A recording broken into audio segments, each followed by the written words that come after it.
Luca Conti's fist slammed down on the mahogany desk so hard the crystal tumbler jumped 3 inches and shattered against the floor.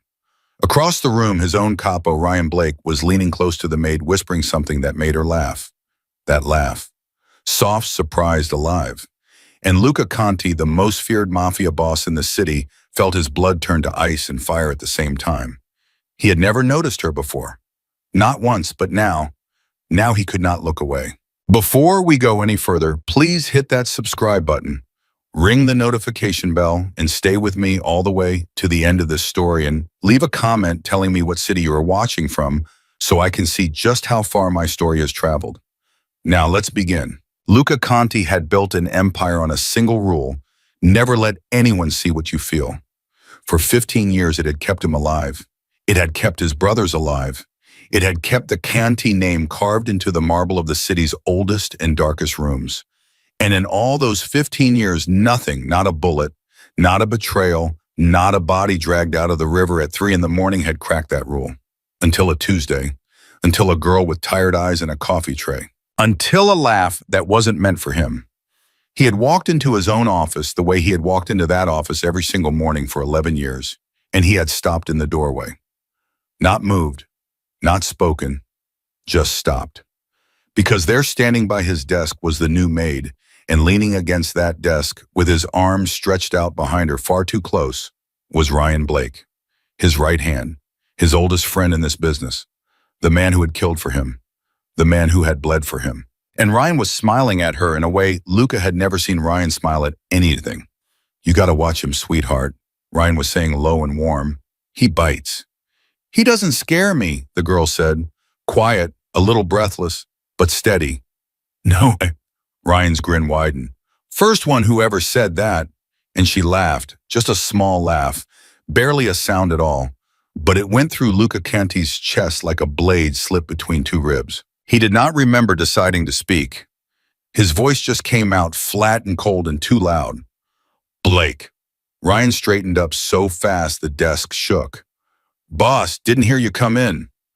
Clearly, Luca's eyes did not move to Ryan. They stayed on the girl. "You, name." She blinked. I'm sorry, your name." "Emily, sir, Emily Carter. I started last week. Mrs. Russo hired me. I bring the coffee in the mornings." "I didn't ask for your resume." Her mouth closed. Her cheeks went pink. Not with shame, Luca noted. With anger. Good. He'd watched 1,000 people try to hide fear behind 100 different faces. He knew fear. This wasn't fear. This was a woman biting the inside of her cheek to keep from snapping at the most dangerous man in 3 states. "Interesting. Put the tray down," Luca said. "Leave. Close the door behind you." "Yes, sir." She set the tray on the corner of the desk. Her hand was steady. Luca noticed that too. She did not look at Ryan on her way out. Luca noticed that more. The door clicked shut. For a long second, there was only the tick of the grandfather clock in the hall and the faint rattle of Ryan Blake's breathing. Then Luca spoke, very quietly. "What was that?" "What was what, boss? What was that, Ryan?" Ryan spread his hands. "A girl. A pretty girl. I was being friendly. Christ, Luca, you make it sound like I was... She works here." "Yeah, and she works for me." Ryan's smile faded a little. His eyes sharpened. 30 years of friendship had taught him when to read between lines that weren't being drawn on paper. "Luca, tell me you didn't just call me in here to talk about the maid." "I didn't call you in here. You were already in here." "Right. Fair." Ryan stepped back from the desk slowly. "Look, she's new. She's jumpy. I was loosening her up. That's it.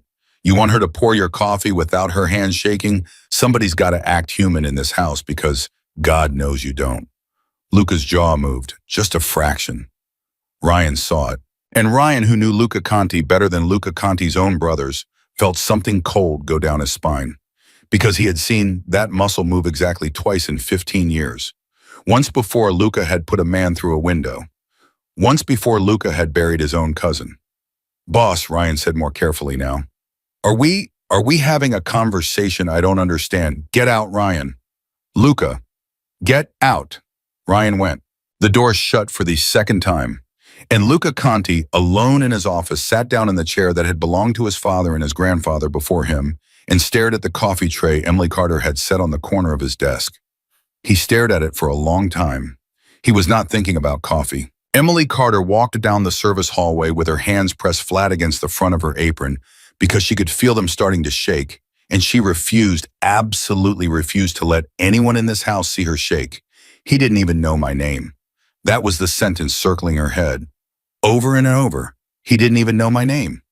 I've been here 9 days. I bring him coffee every morning, and he didn't even know my name. She had been warned about Luca Conti. Every single person in the staff wing had warned her about Luca Conti. Don't speak unless spoken to. Don't look him in the eye for too long. Don't touch anything on his desk. Don't linger. Don't breathe too loud. One housekeeper, a tiny Polish woman named Magda, had grabbed Emily's wrist on the first day and said very seriously, "If he walks into a room, you become a shadow. You understand a shadow?" Emily had nodded. Of course. Yes, a shadow. And for 9 days, she'd had been a shadow. And then today, Ryan Blake, the one man in this house who had bothered to actually say hello to her, who had asked where she was from, and laughed when she said she'd never set foot in a mansion before last Monday. Ryan Blake had leaned against the desk and said her name like it was a song, and for 4 seconds, she had almost felt like a person again. 4 seconds, then the shadow at the door, then the voice. Your name. Like he was asking her badge number at a prison. Emily reached the staff kitchen and pushed the door open and was greeted by 3 faces turning toward her, at once Magda cook, Tomas the gardener, and Mrs. Russo the housekeeper, the woman who had hired her. Well, Mrs. Russo said, drying her hands on a towel. How did it go? Fine, Emily said. You are white like a sheet. I'm fine. What happened? Nothing happened. He asked my name. The towel stopped moving in Mrs. Russo's hands. He asked your name. Yes. Mr. Conti asked your name. Yes, Mrs. Russo. That's what I just said. Magda and Tomas exchanged a look across the kitchen island that Emily didn't understand and didn't like. What? Emily said. What is it? Nothing, child.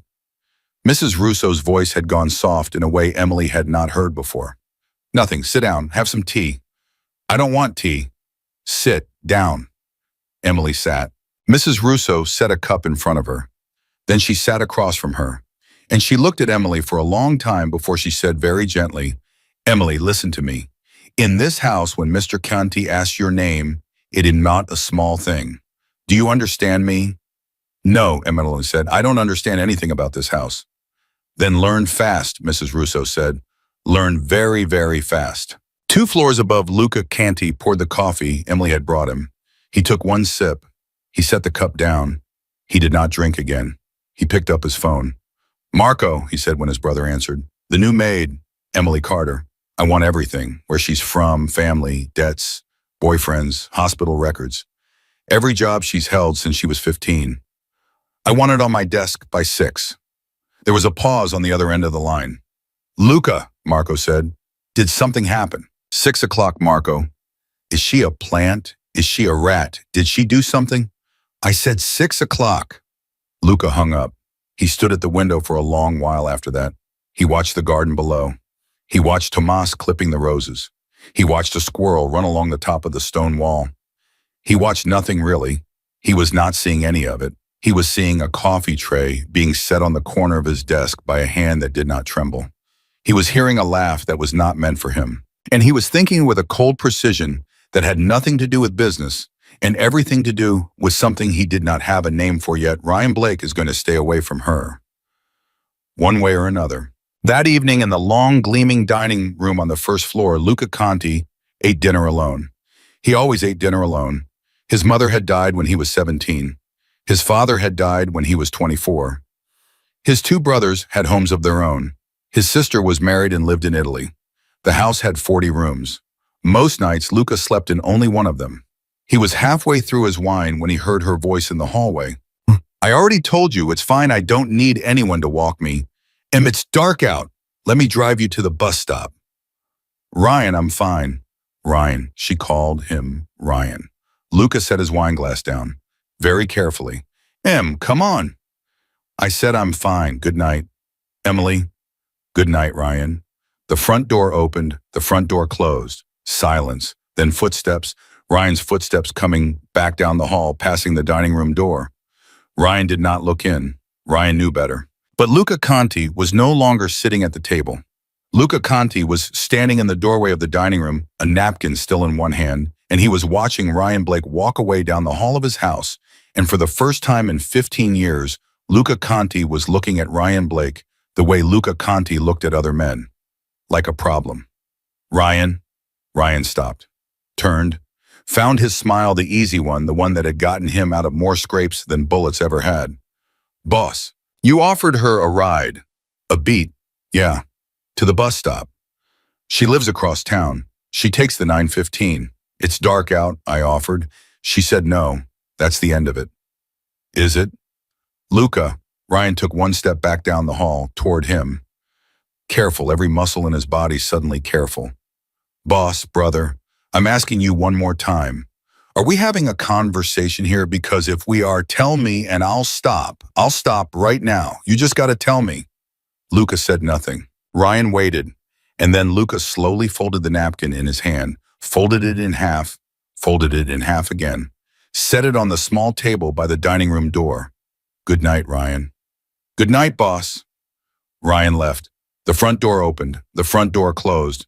Luca Conti stood in the hallway of his own house and listened to it become silent around him, and he realized with a kind of dull astonishment that his hands were clenched into fists so tight his knuckles had gone white. He uncurled them one finger at a time. He walked back to the dining room. He did not finish his wine. Emily Carter sat on a bench at the 9:15 bus stop with her coat pulled tight around her and her bag in her lap, and she stared at the cracked pavement between her feet, and she tried to understand what had happened to her today. A man had asked her name. That was all. A man had asked her name. So why was her heart still beating like she'd run 6 miles?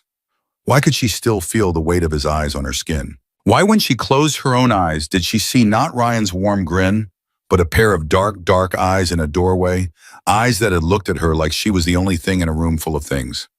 He's the boss, she told herself. He's a dangerous man.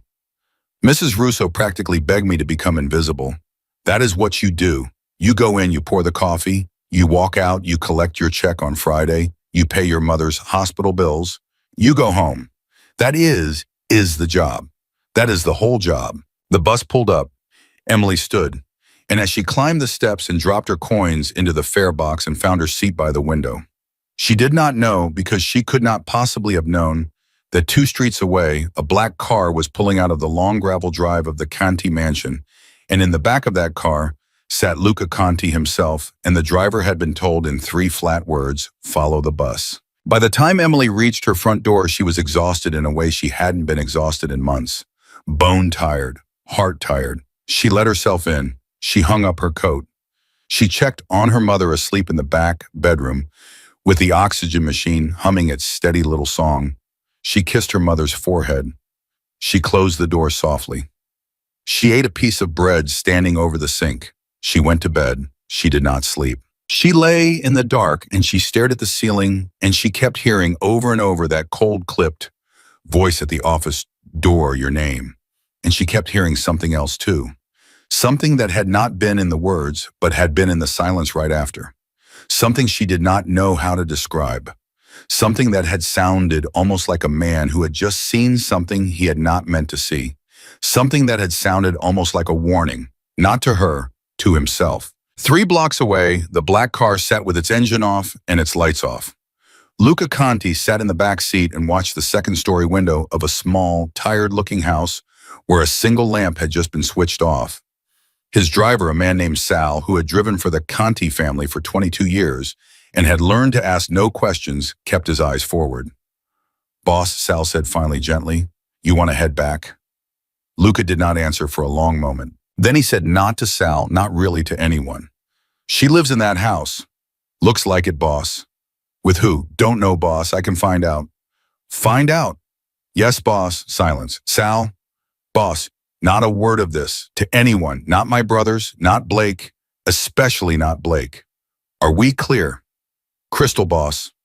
Luca nodded once. The car started. They pulled away.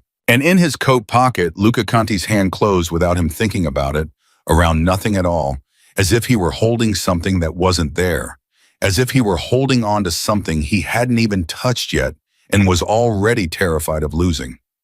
He did not know what was happening to him.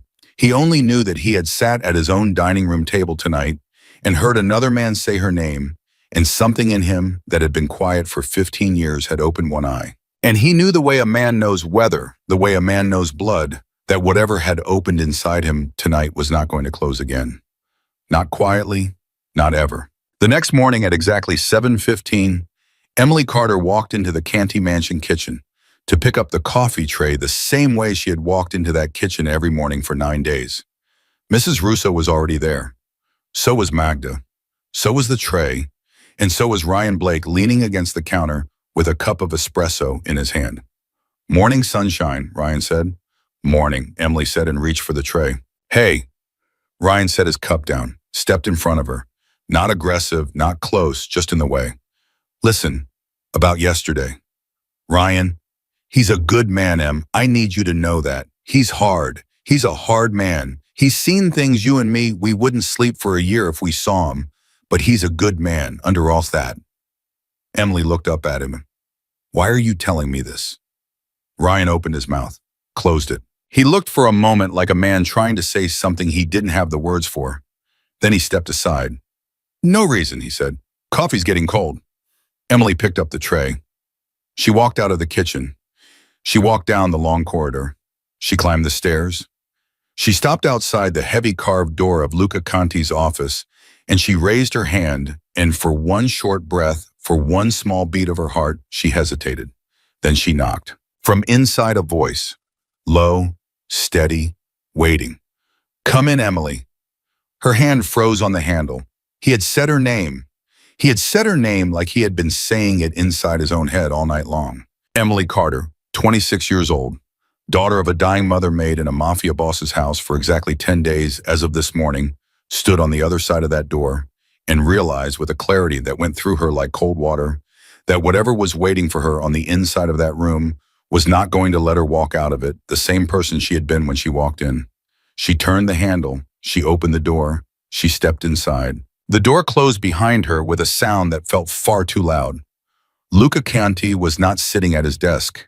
He was standing by the window, his back to her, one hand in his pocket, the other holding a folder he had not yet opened. And Emily Carter, who had walked into this room every morning for 10 mornings, now felt the shape of the air in it change around her, as if someone had just turned up the pressure in the walls. "Set it on the desk," he said without turning. "Yes, sir." She set it down. Her hand did not shake. She noted that the way a soldier notes a bullet that missed. Her hand did not shake, and she was proud of that, and she hated that she had to be proud of it. "Emily." "Yes, sir." "Turn around." She had already turned to leave. She stopped. She turned back. He was looking at her now, and she understood in that single second exactly what Mrs. Russo had meant down in the kitchen yesterday. Because this was not a man looking at a maid. This was a man looking at a woman. And the difference between those two things in a house like this, in a world like his, was the difference between living and something else. "Sir, close the door." "It is closed, sir." "Lock it." Her mouth went dry. "Sir, I'm not going to touch you, Emily. I'm going to talk to you, and I don't want anyone on the other side of that door hearing what I'm going to say." "Lock it." She locked it. She heard the bolt slide, and she heard her own heartbeat in her ears, and she heard very faintly somewhere at the very bottom of her stomach a voice she did not recognize saying, "You should not be in this room right now." She turned back around. "Sit down." "Sir, I have—" "Sit down." She sat. He did not sit. He stayed standing. He set the unopened folder on the desk between them, and he looked at it for a long moment, and then he looked at her. "Tell me about your mother." Emily's entire body went cold. My mother?" "Yes." "What about my mother, sir?" "She's sick." It was not a question. He was not asking. He was telling her something she already knew, which meant he had found it out, which meant he had looked, which meant he had looked at her hard enough last night to pick up a phone and give an order. And Emily Carter felt for the first time since walking into the Conti mansion, something like fear that actually belonged to her and not to the staff stories. "How do you know that?" "It's my house, Emily. I know everything in it, including who works in it. You didn't know my name yesterday morning. The words were out before she could catch them. For one long second, she thought he was going to throw her out of the room or worse. But his mouth did something strange. A corner of it, just a corner, pulled up. No, he said quietly. I didn't. And today you know about my mother. Today I know about your mother. What? He did not answer. Sir, what? Emily, how much are her medications a month? How much? $840. And the oxygen rental, $220. And the visiting nurse twice a week, $300. And you make in this house $4,000 a month. Yes, sir. And your rent, $1,100. He did the math in his head. She watched him do it. She watched his eyes move a quarter of an inch to the left and then come back to her face, and she watched him arrive at the number she arrived at every Sunday night at her kitchen table with a calculator and a cup of tea gone cold beside her. You're drowning. I'm managing. You're drowning, Emily. I said I'm managing. He looked at her for a long moment. Then he walked around the desk. He did not come close to her. He leaned instead against the front edge of it, his arms folded, and he said very quietly, I'm going to double your pay. Emily's lips parted. Sir, starting this week. Sir, I can't. You can. I haven't done anything to. I didn't say you had. Then why? Because I want to. And that right there was the moment Emily Carter understood that she was in trouble. Not danger, trouble. A different thing entirely. Because a man who wanted to give a woman money for no reason was a man who had already begun deciding somewhere in the back of his head that she was going to owe him something later, and he had not yet worked out what. Or he had, and he was not going to tell her. I can't take it, she said. You can. I won't. A pause. No, sir. I won't take $8,000 a month from a man I work for 10 days. My mother raised me better than that. For one sharp second, Luca Conti looked of all things amused. Your mother raised you. Yes, sir. To say no to Luca Conti.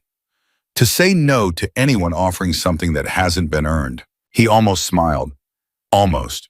The corner of his mouth did that thing again, and then went flat, and his eyes went back to the two dark, serious things they usually were. And he said, all right, Emily, then earn it. Sir, stay away from Ryan Blake. The room got very quiet. Excuse me. You heard me. Sir, Mr. Blake is your... I know exactly what Mr. Blake is.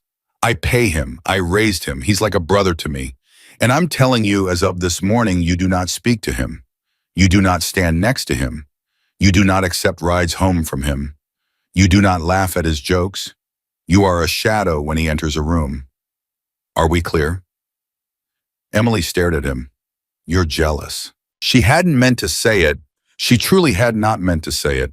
It came out the way some words come out of some people all on its own, because the truth had gotten tired of sitting quietly in the back of her throat and had decided to stand up. And Luca Conti, boss of the largest criminal organization on the Eastern Seaboard, a man who had buried his own cousin and dined the same night, went absolutely still. What did you just say? I said, Emily heard herself say, her voice small and clear, you're jealous. I don't get jealous, Emily. Yes, sir, you do. She stood up. She didn't know why she stood up. Maybe because staying in that chair with him, leaning against the desk above her, had started to feel like drowning in inches of water. Maybe because her mother had actually raised her, and her mother had told her once, baby, if a man ever looks at you the way you don't understand, stand up. Standing up changes everything. She stood up. She was still a head and a half shorter than him. It didn't matter. Sir, I bring you coffee. That is what I do in this house. I have been here 10 days. You did not know my name yesterday. Today you are telling me who I can and cannot speak to, and you are offering me money I did not ask for, and you are telling me you are not jealous of a man you have been friends with since you were boys, and sir, with respect, with all the respect I have in me, I do not know what you want from me, and I am not sure you do either. There was a silence. It was not a short silence. In that silence, Luca Conti did something he had not done in front of another human being in 15 years.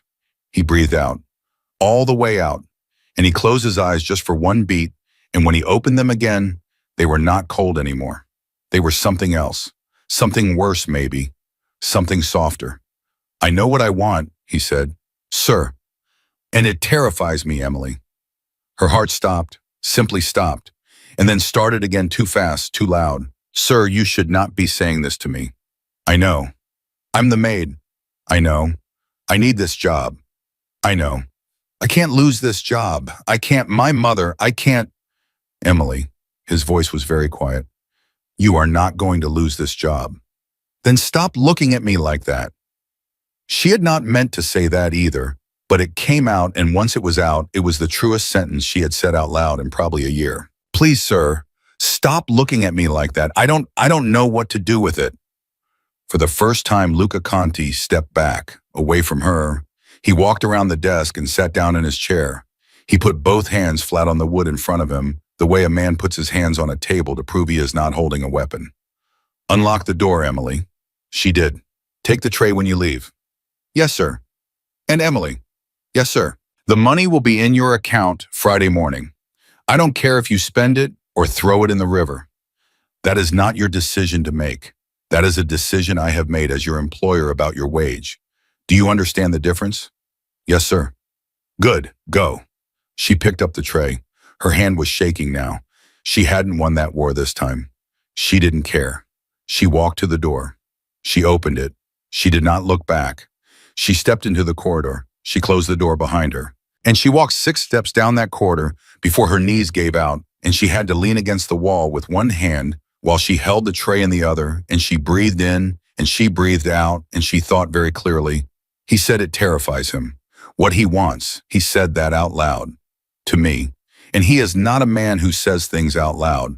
What have I walked into? At the end of the corridor from the shadow of the staircase, Ryan Blake was watching her. She did not see him. He had seen everything. Well, he had not heard what had been said behind that locked door, but he had watched Emily Carter walk into that office 10 minutes ago, and he had watched the door close, and he had counted in his head the way he counted things. And 10 minutes was 4 times longer than any maid had ever been inside Luca Conti's office since Luca Conti had become the man who lived in this house.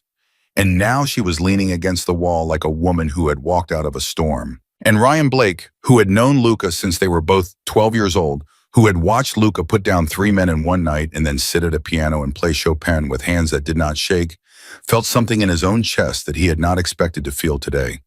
He felt fear, not for himself, for her.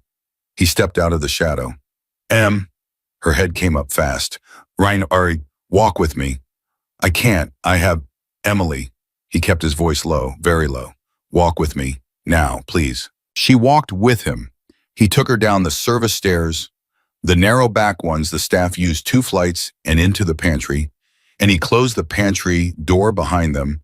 And he turned to her and he said in a voice she had never heard out of him before, a voice with no smile in it at all. What did he say to you? Ryan. What did he say to you, Em?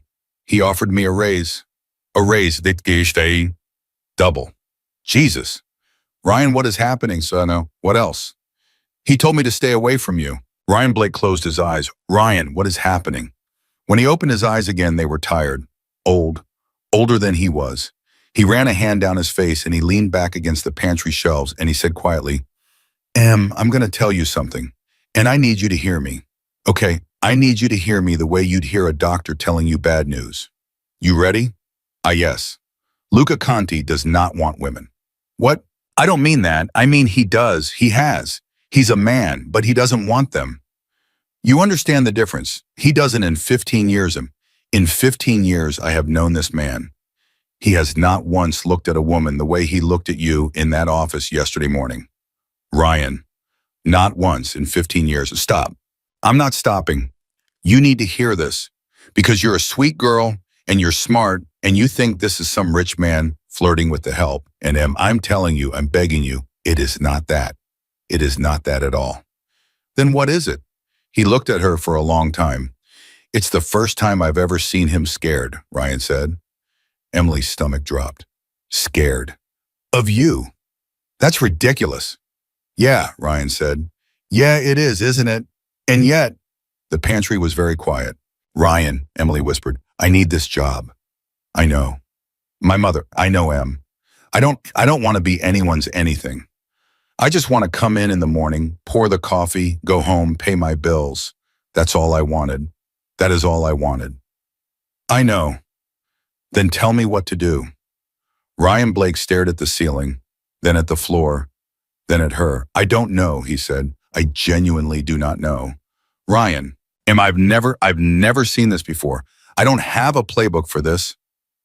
There's no playbook for this. He is not a man you say no to, and he is also not a man you say yes to lightly. And right now I am watching him walk down a road I did not know he could walk down, and I don't know where it ends. It ends with me losing my job. Maybe. Or worse. Ryan did not answer. Ryan. Or worse. I'm not going to let anything happen to you. I swear to God, on my mother, on everything. I'm not going to let... He told me to stay away from you. I heard you the first time. He's your boss. He's my brother. Then you need to listen to your brother. Ryan, if he told me to stay away from you, then for my sake, not yours, not his, you stay away from me too. Do you hear me? I cannot be in the middle of something I didn't start. I cannot. Ryan Blake looked at her. She meant it. He could see that she meant it. In a small, terrible part of him, the part that had been leaning on that desk yesterday morning because she had made him laugh and he had not been made to laugh by anyone in a while, that part of him understood just for a second exactly what Luca Conti was feeling upstairs, and it did not like understanding it. Okay, Okay. He opened the pantry door. She stepped out. She walked down the hallway with the coffee tray in her hands, empty now, just a cup and a saucer, and she thought, I am not the same woman who walked into that kitchen an hour ago. And I don't know who I am now. I just know that I am not her. In his office 2 floors above, Luca Conti had not moved from his chair. He was looking at the unopened folder on his desk, the folder that had Emily Carter's entire life in it. Home address, medical records, school records, the name of the man who had left her mother 18 years ago, the hospital bills, every photograph that existed of her on the internet, which was 4. He had not opened it. He did not need to. He had looked at her across the desk and he had said out loud that she terrified him. He had not meant to say it. He had meant to threaten her with a raise and an order and send her back down the stairs. He had said it anyway. It had walked out of his mouth the way truth walks out of the mouth of a man who has not spoken the truth to another human being in so long that he has forgotten how to keep it in. The intercom on his desk buzzed. Boss, Ryan's voice said, flat, careful. Got a minute. Luca did not look up from the folder. Come in, Ryan. The door opened. Ryan stepped inside, closed the door behind him. He did not sit down. He stood in the middle of the carpet, his hands at his sides, and for a long time the 2 men who had grown up together simply looked at each other. She's not a toy, Luca. I know. She's a person with a sick mother and $1,100 in rent. I know. And if you break her, I'm not going to break her, Ryan. You don't know what you're going to do. Luca looked up finally, slowly. No, he said, buzzed, I don't. And there in that room that had held the heaviest secrets in 3 states, those 3 words, no, I don't, landed between the 2 of them like a stone dropping into a lake that had been frozen for 15 years and was only now beginning to thaw. Ryan Blake sat down. He had not been invited to sit down. He sat down anyway. Then we got to talk, brother. Yeah, Luca said very quietly. Yeah, we do. Ryan did not start small. Ryan had never in his life started small, and he was not about to start now. When was the last time you slept, Luca? Don't. When was the last time you ate a meal that wasn't brought to you on a tray in this room? Ryan. When was the last time, brother, you looked a woman in the face and actually saw her? Luca's jaw moved that 1/4 of an inch again. Ryan saw it, and this time Ryan did not flinch. You can't do this, boss. I'm not doing anything. You locked the door on her. How do you? Because I saw her face when she came out. And I know you, and I know what a locked door in this office means, and it is not a thing you do to a girl who brings you coffee. I told her to stay away from you. I know, she told me. Luca went still. She told you. Yeah. When? 10 minutes ago, in the pantry. I pulled her aside. You pulled her aside. Luca. After I told her, Luca said, his voice very even, very soft, to stay away from you. Boss, I didn't pull her aside to flirt. I pulled her aside to tell her to run. The word landed in the office like a gunshot. Run. Yeah, from me. Yeah, Luca, from you. For 1 second, Luca Conti looked at his oldest friend the way he had looked at a man in a parking garage in Newark 6 years ago, right before that man had stopped breathing. For 1 second, every bit of the boss was in his face and none of the brother. And Ryan Blake, who had seen that look more times than he could count, but had never once in his life had it pointed at him, felt his stomach drop all the way to his shoes, and then as fast as it had come, it was gone. Luca closed his eyes. Jesus Christ, Ryan. Yeah. Jesus Christ. Yeah, boss. I saw it, Luca. I saw it. I almost looked at you like, I know you did. Luca opened his eyes. They were wet. Ryan Blake, 38 years old, had never in his life seen Luca Conti's eyes wet. Not at his father's funeral, not at his mother's, not when they had pulled his cousin Matteo out of the trunk of that Lincoln in 19. Not once, not ever. Ryan, I'm here. What is happening to me? I don't know, brother. I don't know what this is.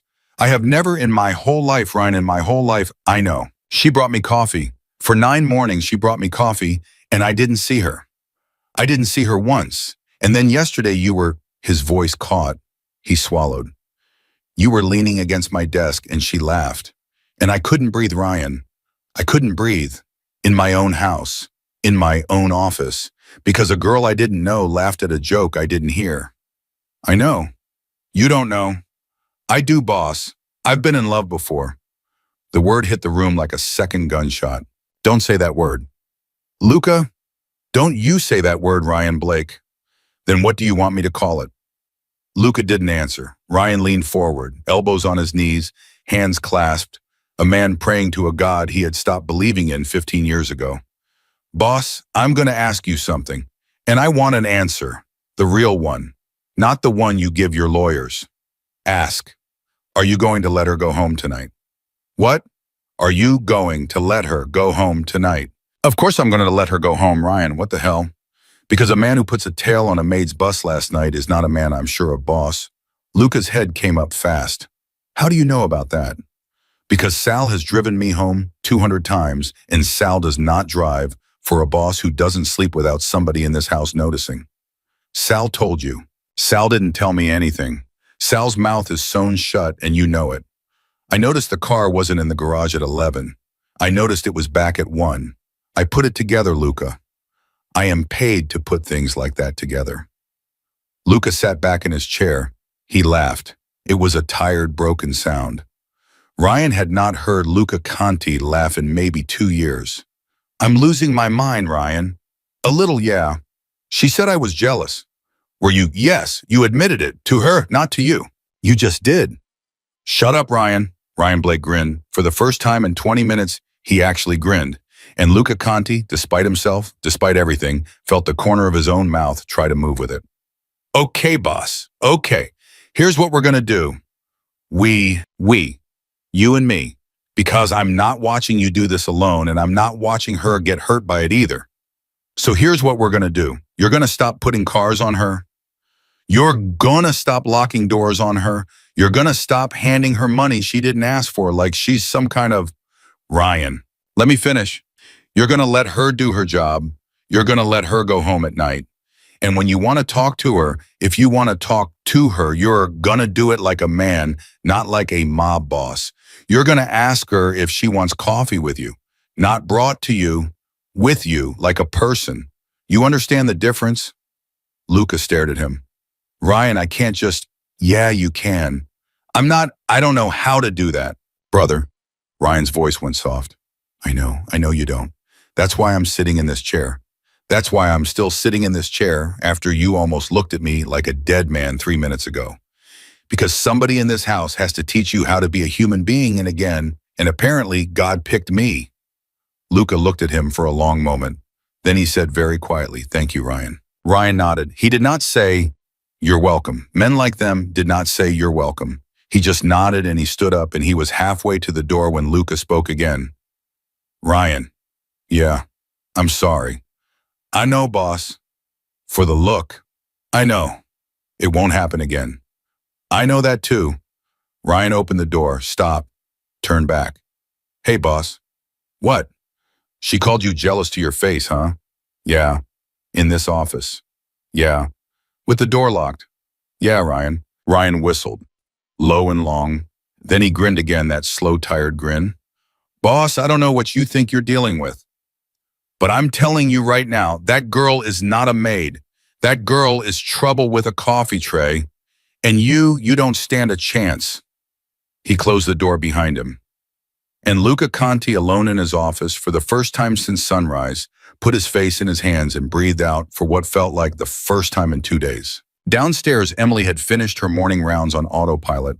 She had done the silver in the dining room. She had turned the beds in the guest wing that no guest ever slept in.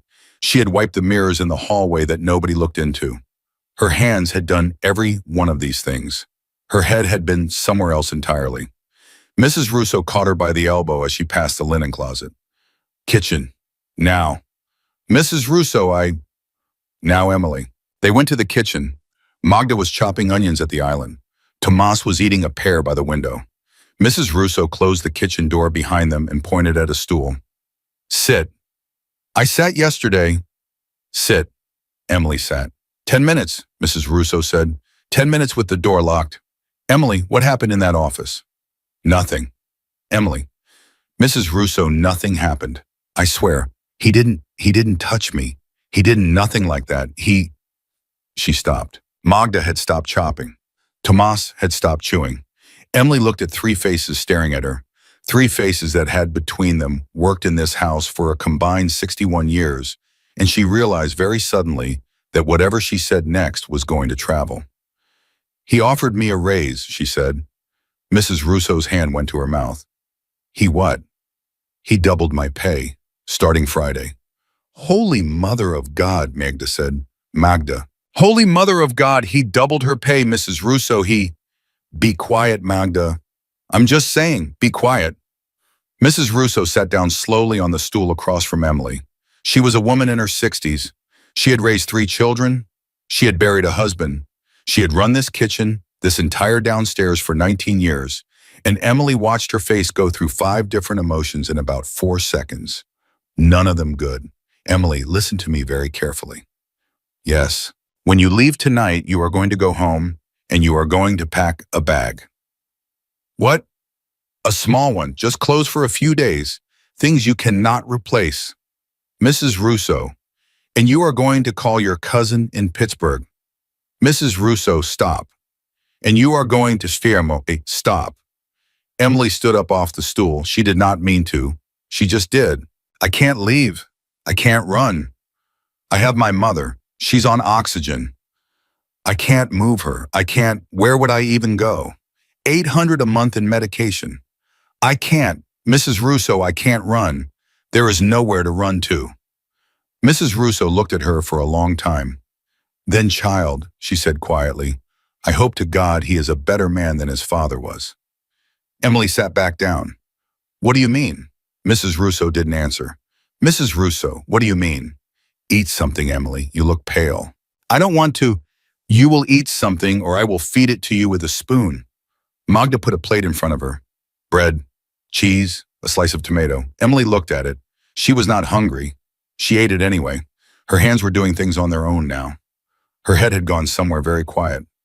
I hope to God he is a better man than his father was. She ate the bread. She ate the cheese.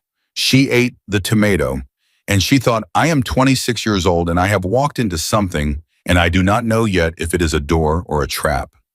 The rest of the day passed in a slow, quiet daze. She did not see Luca. She did not see Ryan.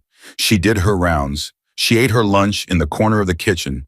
She folded the towels in the south wing, and at 6 o'clock, Mrs. Russo came and found her in the linen closet and pressed something into her hand. What is this? A phone. I have a phone. This one is new. This one is only for you. There is one number in it, mine. If anything happens, Emily, anything at all, you call that number. Day or night. Do you understand? Mrs. Russo, do you understand? I understand. Good. Go home. Emily put the phone in her coat pocket. She walked out the service door. She walked down the long gravel drive. She walked past the wrought iron gate and the guard at the gate. A man named Vincent, whom she had greeted every morning for 9 days, did not say goodnight to her tonight. He said nothing. He watched her walk past and he did not take his eyes off her until she reached the bus stop. She noticed. She was noticing everything now. She got on the bus. She sat by the window. She did not look up when the bus pulled away. She did not look up when it stopped at the next corner. She did not look up until the man sitting 2 seats behind her coughed softly, and she turned and saw him, and she froze. It was not Sal. It was not one of Luca Conti's men. It was a man she did not recognize. 50s, gray coat, gray hair, a face like a closed door. He was not looking at her. He was reading a newspaper. He was reading a newspaper upside down. Emily turned back to the window. Her heart was hammering. She counted the stops. 7, 8, 9. She got off at the 10th 2 stops early, and she walked the extra 8 blocks home because she wanted to see if the man would follow her. He did not get off the bus. But as she turned the corner onto her own street, a black sedan that was not Sal's Lincoln pulled up to the curb, half a block away, and the passenger window rolled down, and a voice she had never heard in her life said very pleasantly, "Miss Carter?" Emily stopped. "Yes, get in the car, sweetheart. I don't know you." That's the point. Her hand went into her coat pocket. Her fingers closed around the phone Mrs. Russo had given her. "Who are you?" "A friend of a friend. Get in the car, Miss Carter. We'd just like to talk to you about your new employer. Won't take 10 minutes. I'm not getting in your car. Miss Carter, I'm not getting in your car." She started walking, fast, not toward her house, away from it, toward the corner store at the end of the block, the one with the lights on, the one with Mr. Patel behind the counter, Mr. Patel, who had known her since she was 16 years old. The sedan crept along the curb beside her. "Miss Carter, it would be in your best interest." Emily pulled the phone out of her pocket. She hit the only number in it. She held it to her ear. It rang once. "Emily?" "Mrs. Russo, there's a car following me. Gray, no black sedan, 2 men. They said they're a friend of a friend they want to talk about." "Where are you?" "Corner of Ashland and 12th. Go into the store, Mr. Patel's store. Go in. Stay in. I am making a call right now. Do not leave the store. Do you hear me, Emily? Do not leave the store." "Yes." "Now," and Emily ran. She made the store in 15 seconds. She shoved the door open. Mr. Patel looked up, and whatever he saw in her face made him set down the box of cigarettes he was stacking and come around the counter fast. "Emily, what is it?" "Please, Mr. Patel, can I wait here? Just for a few minutes, please." Of course, child. Come, sit, in the back. Come." He took her behind the counter. He gave her a chair. He gave her a bottle of water. He did not ask any more questions. He turned to the front of the store, and he watched the door, and Emily watched his hand, and Mr. Patel's hand was resting very casually on something under the counter that she was pretty sure was not a cash register. 4 minutes later, a Lincoln pulled up in front of the store. Sal got out. Ryan Blake got out of the passenger side. Emily watched through the window as Ryan crossed the sidewalk in 3 strides and came into the store, and the bell over the door jingled, and Mr. Patel said quietly, "She is here, Mr. Blake." And Ryan came behind the counter, and he dropped to one knee in front of her chair. "Em, look at me. You okay?" "Yes." "They touch you?" "No, sorry. They say anything." "They said a friend of a friend wanted to talk about my new employer." "Ryan, who was that?" "Who was that?" Ryan Blake's face did something terrible. "Em, listen to me. That was not us, okay? That was not one of ours. You understand what I'm saying? That car was not Luca's." "Then whose was it?" Ryan stood up. He took a breath. He looked at Mr. Patel, and Mr. Patel nodded once, and Ryan took Emily's elbow very gently and guided her to the door. "Get in the car, Em." "Ryan, whose was it?" "Get in the car. We're going back to the house." "I am going home. Your mother is already in the car, Em." Emily stopped. "Oh, what?" "She's in the back seat of the Lincoln. Mrs. Russo called it in the second she got off the phone with you. Sal went and got her. Nurse too, oxygen machine and all. She's fine. She's fine, Em. She's warm. She's okay. Sal is very gentle. But you and your mother are not sleeping at that house tonight." Emily stared at him. Ryan, what is happening? Somebody just made a move on you, and they made it fast, which means somebody in this city found out in under 12 hours that Luca Canti looked twice at a girl who brings his coffee, which means somebody is watching that house. From the inside. From the inside? Yeah, I am, From the inside. He opened the car door. She saw her mother in the back seat wrapped in a blanket, the oxygen machine humming on the floor by her feet, and her mother looked up and saw her and smiled the tired, faded smile of a woman who had not been outside a bedroom in 4 months and said, "Hi, baby. Looks like we're going somewhere." Emily got in the car. The door shut. The Lincoln pulled away from the curb. And in the front seat, Ryan Blake pulled out his own phone and dialed one number. And when Luca Canti picked up on the first ring, Ryan said 6 words flat and cold. "Boss, we have a rat." On the other end of the line, Luca Canti said nothing for 3 full seconds. Then he said very quietly, "Bring her here." "Boss, Bring her here, Ryan. Her and her mother. The nurse. Everything. I want them inside these walls in 40 minutes or I start firing people." On our way. Ryan hung up. In the back seat, Emily Carter was holding her mother's hand. Her mother, whose name was Helen, had always been a small woman, and 4 months of being sick had made her smaller. She weighed less than the coat Emily had just taken off and draped over her shoulders. She was looking out the window of a Lincoln town car she had never ridden in before, and she was smiling the way she used to smile when Emily was 8 and they took the bus to the beach on the last Saturday of every August. "Baby. Mama? Whose car is this?" "It's my boss's car, Mama." "Your boss gave you his car?" "Not exactly, Mama." Helen Carter squeezed her daughter's hand. "He handsome, Mama." "That a yes. Go to sleep, Mama." "I'll go to sleep when you answer me." Emily closed her eyes. For the first time since 6 o'clock that morning, a small, crooked smile climbed halfway up her face before she could stop it. "Yes, Mama. That's what I thought." Helen Carter closed her eyes and leaned her head against the window, and the oxygen machine on the floor hummed its quiet little song, and in the front seat, Ryan Blake watched all of this in the rearview mirror and felt his chest do something he did not have a word for. He picked up his phone again. He dialed. "Marco. Ryan. You heard?" "I heard. I'm pulling in the drive right now." "Good, listen, I need the list." "What list?" "Everyone who was in that house between 10 yesterday morning and 7 this evening. Everyone. Staff, security, delivery, the guy who fixed the gate motor on Tuesday, the guy who read the gas meter Wednesday. I want names on Luca's desk before we walk through the door." "Ryan, that's 40 people." "Then start typing fast, Marco." He hung up. Sal drove. Nobody spoke for a long time. Then Helen Carter, without opening her eyes, said, "Young man in the front seat. Ma'am, you the boss?" "No, ma'am. I work for the boss." "You in love with my daughter?" Emily choked on her own breath. "Mama." Ryan Blake laughed, a real laugh, a tired one. "No, ma'am, I am not." Helen's eyes stayed closed. "You sure?" "Yes, ma'am, I'm sure.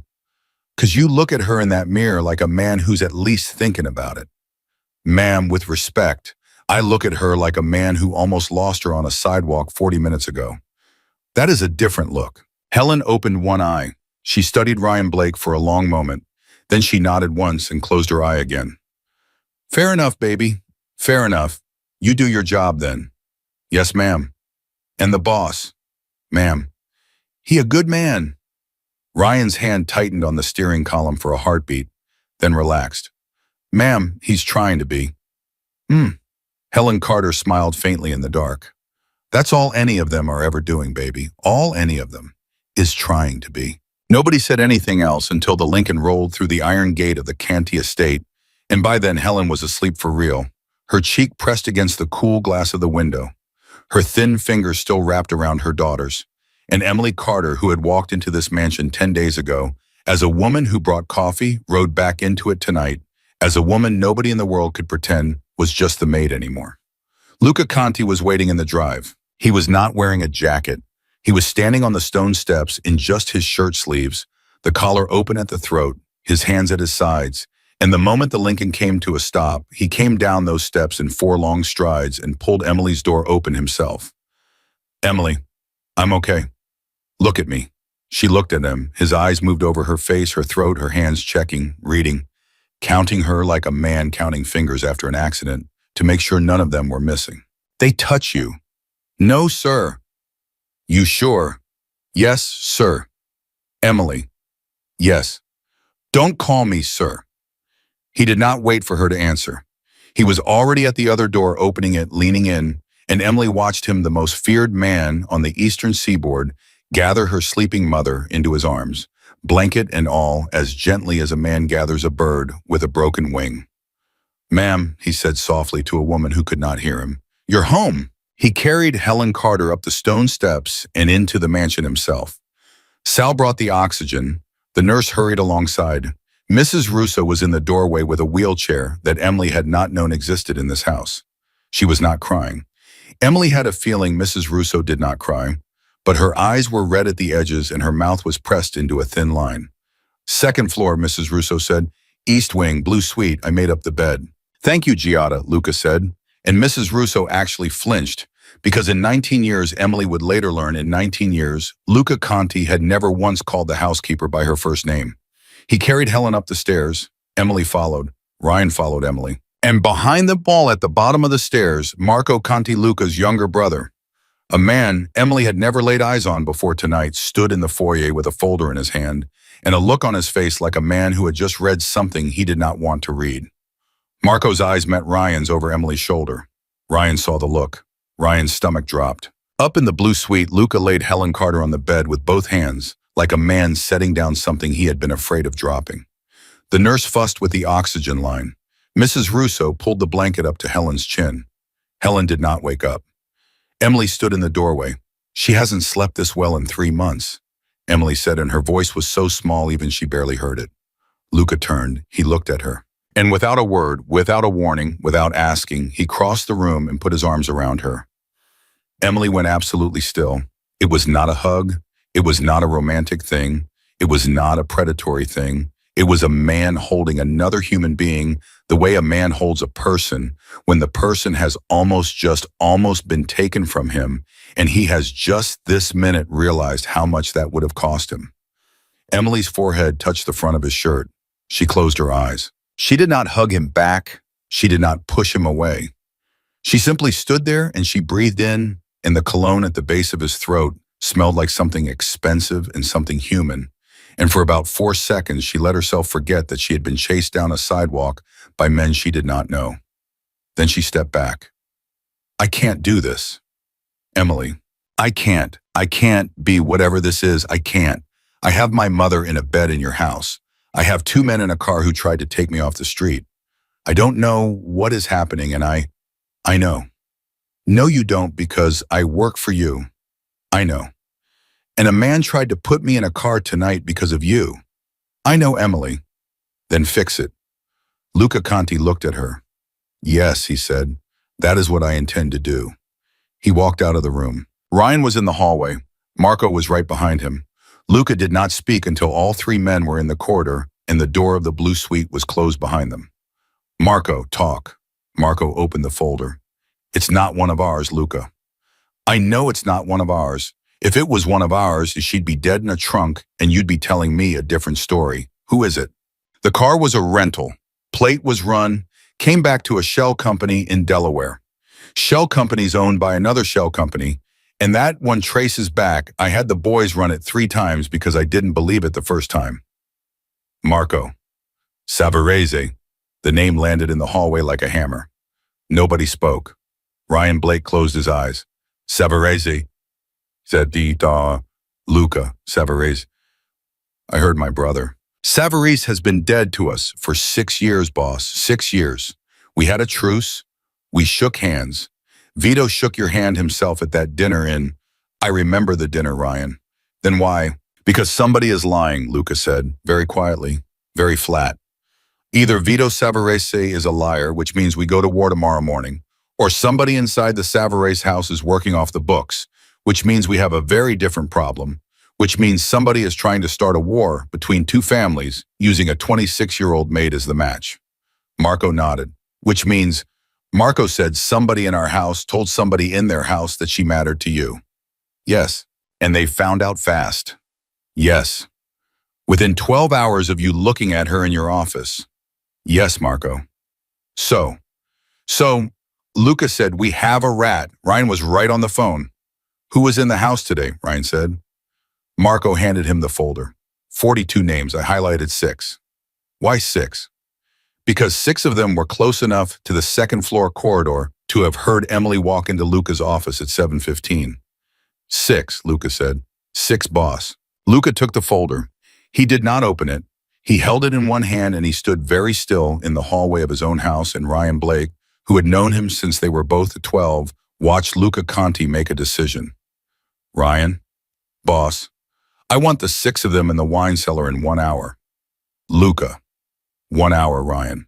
Boss, if you do it tonight, the rat knows we're on to him the second we pull the first one in.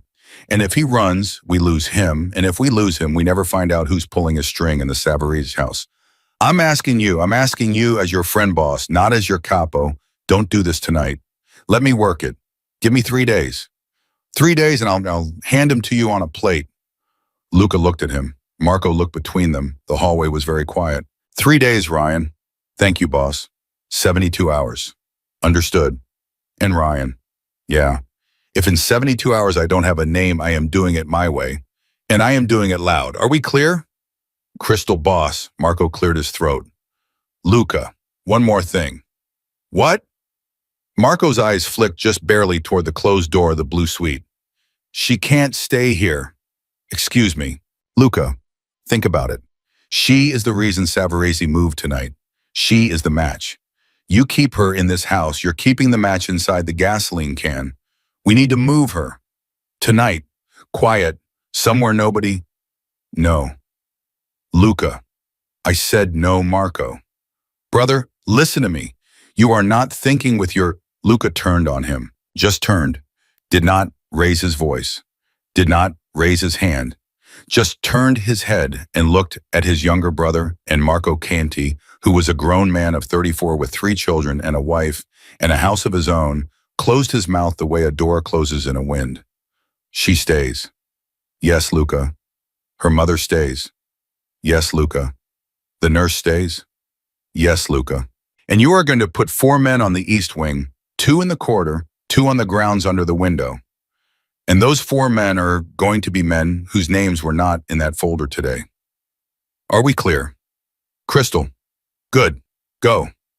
Marco went, Ryan stayed. Luca stood in the hallway holding the folder of 6 names in his hand for the second time in 2 days was not quite steady. Ryan. Yeah. I carried her mother up a flight of stairs tonight. I know, boss. I have not carried a human being up a flight of stairs since I was 16 years old. And do you know who it was? Yeah, Luca, I do. I was there. My mother. I was there, boss. The night I was there, Luca. Luca closed his eyes. What is she doing to me, Ryan? I don't know, boss. I don't know who I am right now. I know. I don't know who I'm going to be tomorrow. I know that too. Ryan. Yeah. I'm going to go in that room and I am going to sit in a chair by that bed and I am going to watch that woman sleep because there is a sick woman in my house who has not slept well in 3 months and tonight she is. And I don't want to be in my office right now. I don't want to be the boss for 1 hour, Ryan. 1 hour. Can you give me 1 hour where I don't have to be the boss? Ryan Blake looked at his oldest friend and he said very softly, yeah, brother, I'll give you the whole night. Thank you. Go. Luca went. He opened the door of the blue suite. The nurse looked up. Emily, sitting in a chair beside her mother's bed, looked up. Luca nodded once to the nurse, and the nurse gathered her things and slipped out without a word. Emily stood. I should sit. Sir. Emily, sit. She sat. He pulled up the other chair. He sat across from her, the bed between them. Helen Carter's small sleeping face between them, and for a long time neither of them said anything at all. Then Emily said quietly, Who is Savarese? Luca looked at her. How did you The walls in this hallway are not thick, sir. Don't call me sir. Then what do I call you? He thought about it. Luca? Luca. Yes. Who is Savarese? A family. A family we made peace with 6 years ago. A family that, as of this evening, may have just broken that peace or may not have. We don't know yet. Because of me. No, Emily, not because of you. Because of me. Same thing. No, it isn't. Luca. Yes. I have worked in this house for 10 days. 11 now. 11 days, and in 11 days you have gone from not knowing my name to carrying my mother up your staircase. Yes. That is not normal. No, that is not. People do not do that. Men do not do that. After 11 days. No, Emily, they don't. Then why? He looked at her for a long time. Because the last time I carried a woman up those stairs, he said very softly, she died 3 days later. And I have spent 15 years deciding I was never going to feel that again. And tonight on a sidewalk, I was not on a man tried to put you in a car. And when Ryan called me and said your name, Emily, for 1 second, for just 1 second, I thought she was dead. I thought you were already in the trunk. And in that 1 second, I understood something about myself that I have spent 15 years refusing to understand. What? That I would rather carry a woman up a staircase than ever again carry one down. Emily did not speak for a long time. Then she reached across the bed. She did not take his hand. She just put her hand on the blanket beside her mother's, palm up, and offered not a promise. After a moment, Luca Canti reached across the bed, and he put his hand in hers, and the two of them sat like that, a sick woman sleeping between them for a long, long time without saying anything at all. Somewhere down the hall, a clock struck 10. Somewhere on the grounds, 4 men Marco had picked himself took their positions. Somewhere in the wine cellar, the first of 6 names was beginning, although he did not yet know it to run out of time. And somewhere across the city, in a room Luca Conti had not set foot in 6 years, an old man named Vito Savarese was being handed a phone. Vito. Yeah, we got a problem. Talk to me. Somebody used our name tonight. On a girl, a maid, in the Conti house. Vito Savarese sat up very slowly in his chair. What? Yeah, boss. Not one of ours. Not one of ours, boss. Then whose? That, boss, is the question. Vito Savarese, 71 years old, a man who had shaken Luca Conti's hand at a dinner 6 years ago and meant it, stared at the wall of his study for a long moment.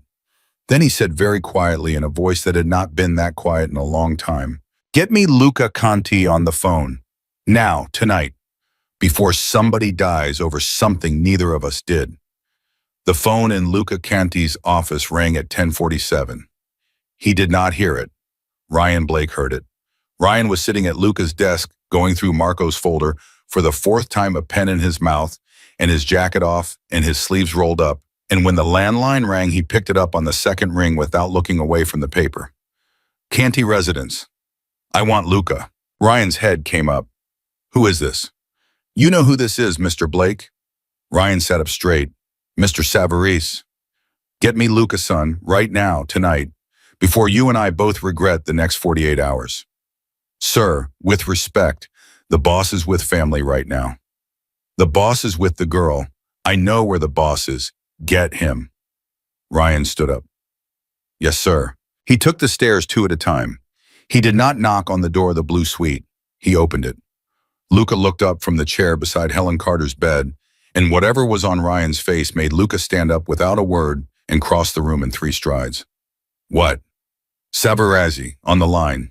Himself. Luca's hand was already reaching for the phone in his pocket. Not the cell, boss. He called the house. Luca stopped. He called the house. Yeah. On the landline. Yeah, boss. He hasn't called this house in 22 years. I know. Emily had stood up at the foot of the bed. She was looking between them, and her face was the face of a woman who had in the last 12 hours learned to read a room the way a sailor learns to read weather. She didn't ask. She just said quietly, "Go. I'll sit with my mother."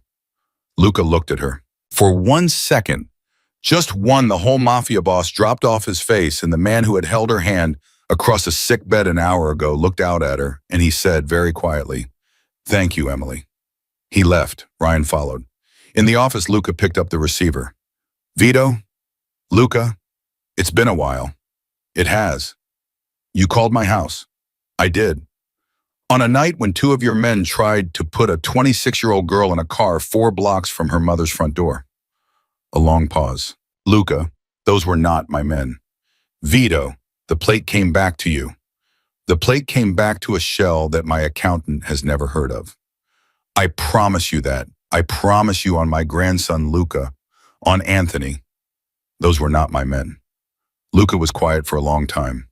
On the other end of the line, Vito Savarese, an old man who had not promised anything on his grandson's name in 19 years, waited.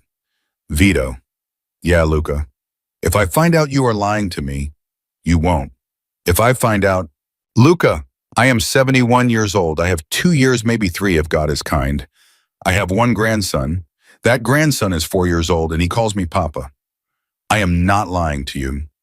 Luca closed his eyes. Somebody used your name. Somebody used my name. Somebody inside your house. Or somebody who wants us to think it was somebody inside my house. Yes. Luca, I'm sending you Polly, your consigliere. Tomorrow morning, 8 a.m. at your gate, with every book I have, every name, every payment in and out of my family for 6 months. You look at all of it. You look at it with your own eyes. And if you find my rat Luca, you take him. You take him and you do what you have to do, and I will not say a word. You have my blessing. Ryan, listening on speaker, closed his eyes and crossed himself. Vito. Yes, Luca. That is an extraordinary offer.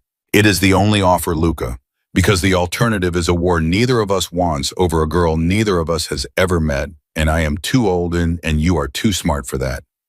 8 a.m. 8 a.m. Polly at the gate. Polly at the gate. Vito. Yes, Luca. Thank you. Don't thank me, son. Find him, and burn him. And then you and I, we are going to sit down and we are going to have a very, very quiet conversation about who in this city benefits from you and me being at each other's throats. Because I promise you, Luca Conti, it is not the two of us. The line went dead. Luca set the receiver down. He looked at Ryan. Ryan looked at him. Boss, Ryan said. Yeah, that was not what I expected. No, that was Vito Savarese giving us the keys to his kingdom. Yes. Which means Luca said that whoever this is bigger than either of us thought. Ryan sat down on the edge of the desk. For a moment, he did not say anything. Then, boss, I have to ask. Ask? Who benefits? From what? From a war between us and Savarese. Luca looked at him, and slowly, his face changed. Ryan, yeah, who took the biggest hit when we made peace with Savarese 6 years ago? Ryan's eyes widened. Jesus, Luca. Who? The Bianchis. The Bianchis. But the Bianchis are run by my cousin Dominic. Yeah, my cousin Dominic, who grew up in this house. Yeah, boss. Who was in this house 2 weeks ago? Yeah, boss. For Sunday dinner. Yeah, boss. Luca sat down slowly in his chair. Ryan. Yeah, Luca. Dominic was in this house on Monday morning. Yeah. He came up to my office. He brought papers for me to sign. He stood at the window for 10 minutes waiting for me to come back from the bathroom. At what time, boss? 7:20. Ryan closed his eyes. 5 minutes after Emily walked in with the coffee. 5 minutes after Emily walked in with the coffee.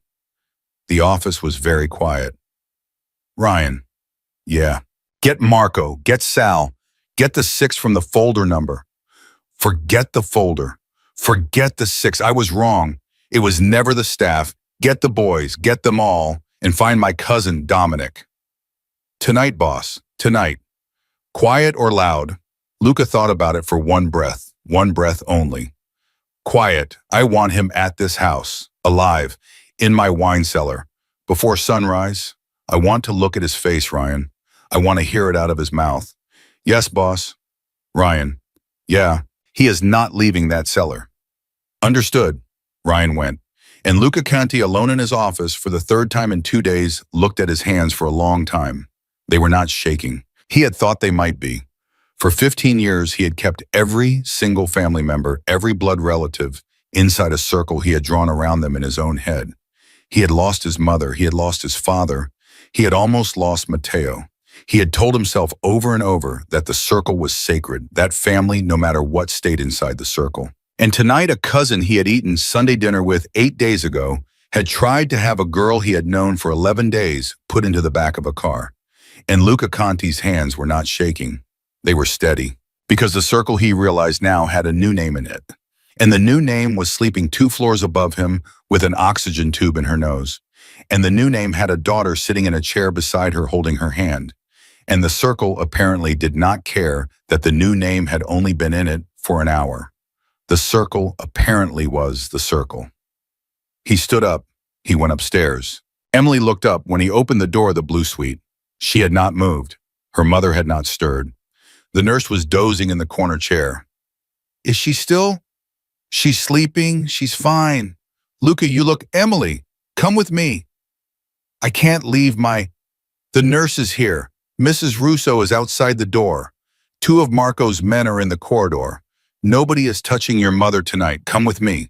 Please, 5 minutes. She came. He took her down the hall. Not to his office. Not to a bedroom. He took her to a small sitting room she had not known existed, a small square room with 2 armchairs and a window that looked out at the black shape of the garden. He closed the door. He did not sit. He turned to her. Emily. Yes, it was my cousin. Your cousin. Dominic, the head of the Bianchi family. My father's sister's son. I grew up with him. He slept in my bedroom when we were 9. He stood next to me at my mother's funeral. It was him. Emily stared at him. Are you sure?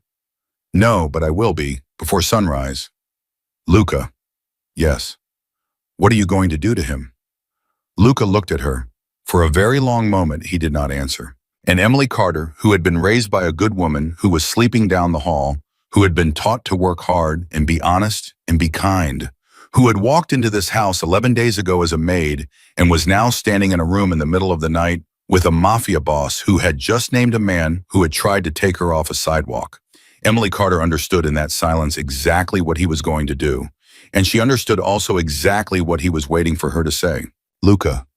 Yes. Don't tell me. His eyes closed. Don't tell me what you're going to do. Don't tell me what happens to him. Don't tell me where he is tomorrow. I am not that kind of woman, Luca. I am not a woman who asks those questions, and I am not a woman who answers them. Do you understand me? Yes, Emily. And I am not going to lie to myself. I am not going to stand in this house and eat your food and sleep in your bed. Emily. In your guest bed, Luca. Don't you dare and pretend I don't know what kind of house it is. I know what kind of house it is. My mother knows what kind of house it is. She asked me in the car if you were a good man. What did you tell her? I didn't. Ryan did. What did Ryan say? He said you were trying to be. Luca stood very still. He said that. Yes. To your mother. Yes, Luca. He turned away from her. He walked to the window. He stood there with his back to her, his hands in his pockets, and for a long time he did not speak. And Emily waited because she was beginning to understand that a man like this needed long silences, the way other men needed deep breaths.